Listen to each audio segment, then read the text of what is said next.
tudo bem? Espero que sim. Vamos dando continuidade às nossas aulas de interpretação textual, certo? Primeira coisa que eu já te peço é, pega o seu livro que eu já tô com o meu em mãos, tá bom? A gente vai dar continuidade então às nossas atividades. Nesse primeiro momento, a gente vai continuar com a correção do exercício, certo? Então, eu havia passado para você, eu havia feito com você a interpretação, a leitura do texto, certo?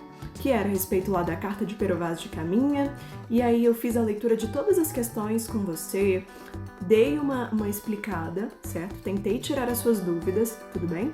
E aí nós vamos continuar então falando um pouquinho sobre um texto bem engraçadinho do Jorge Amado, tá? Então, pega aí, por favor, seu livro, suas anotações, qualquer dúvida que você tiver, vai pausando o vídeo, vai voltando se for necessário, tá bom? E qualquer coisa você já sabe onde me encontrar, é só colocar seu comentário aqui embaixo e eu respondo prontamente, tá bom?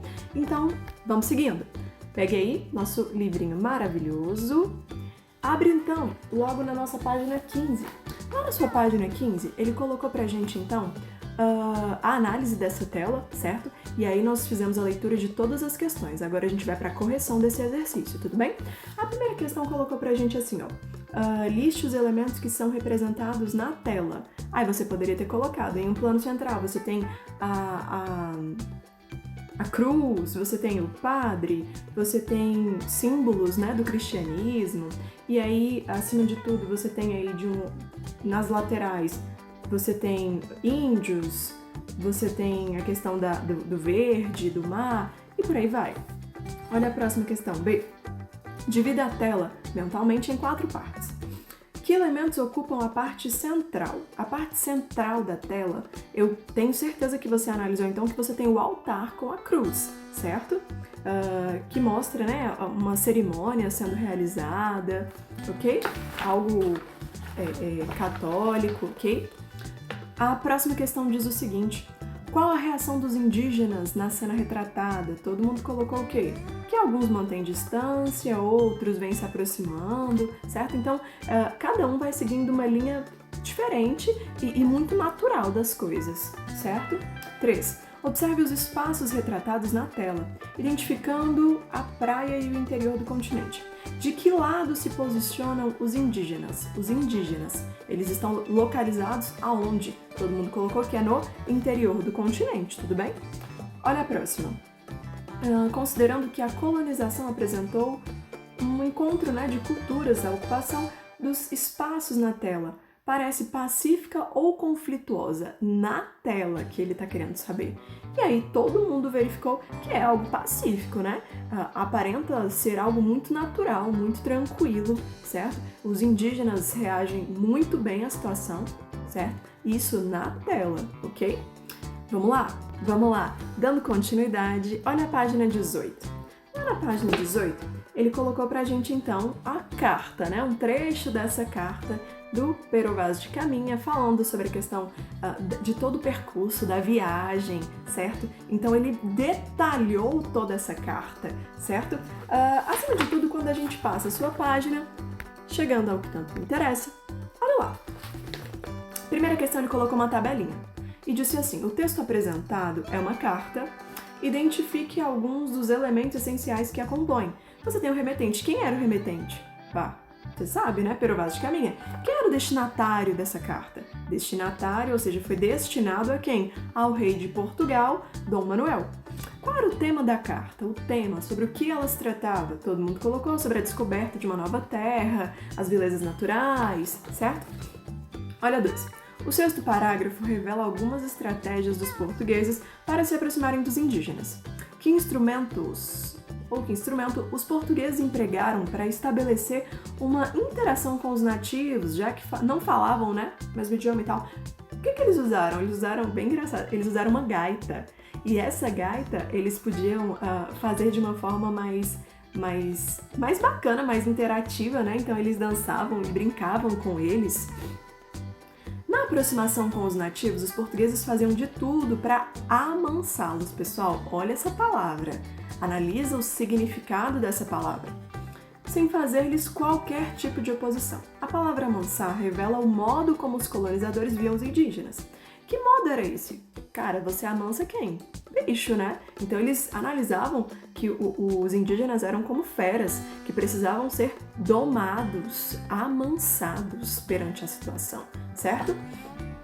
Vamos lá. Por fim, o escrivão dá ao rei o mapa da exploração.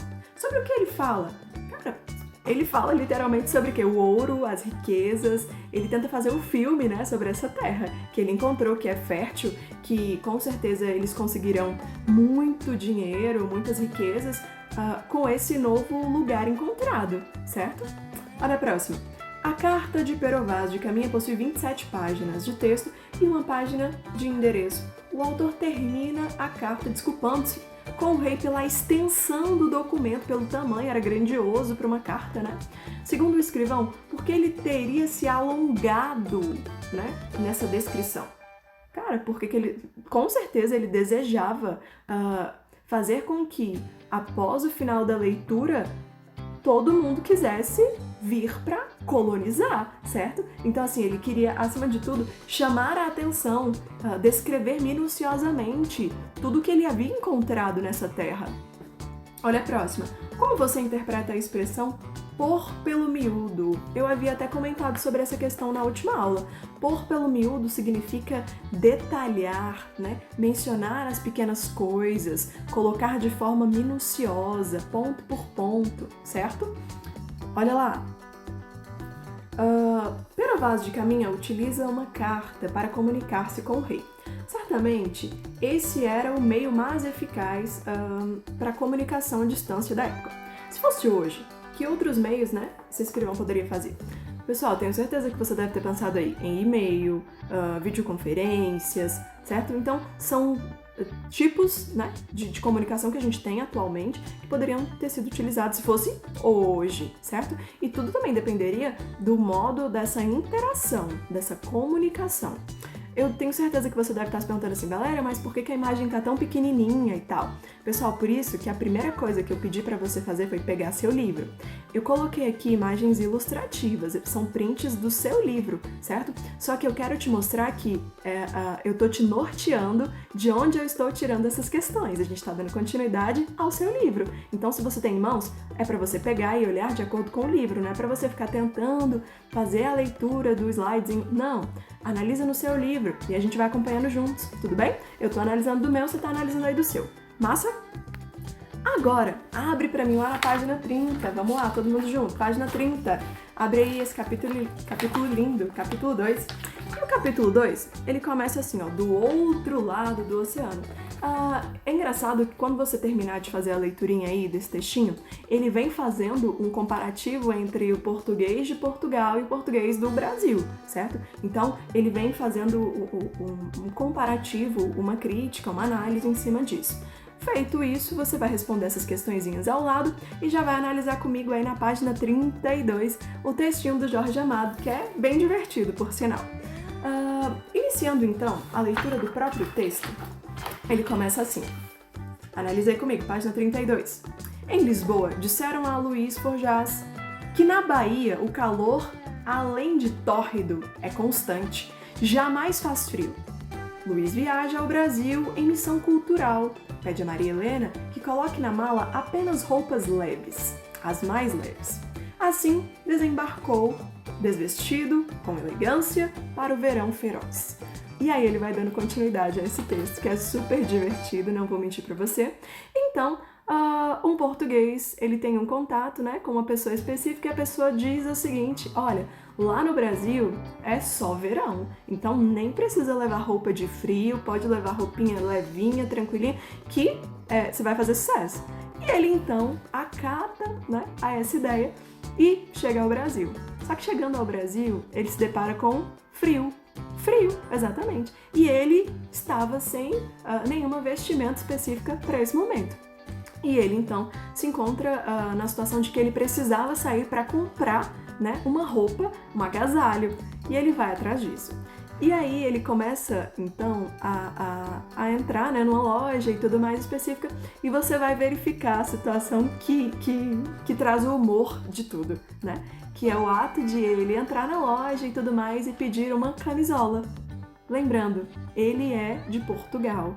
E aí vem a crítica em cima da análise do que é o português do Brasil e o português de Portugal, certo? Vamos lá, termina de ler o texto que é bem engraçadinho, tá bom? Terminei de ler meu texto, vamos analisar a primeira questão, certo? E a primeira questão diz o seguinte: Luís Forjás é um português que veio ao Brasil, especificamente ao estado da Bahia, e acabou passando frio nesse lugar, tendo que comprar um agasalho. Por que tal situação aconteceu? Então, por que ele teve que sair para comprar um agasalho específico? Por que ele não trouxe? A respeito disso, você vai responder aí para mim, certo?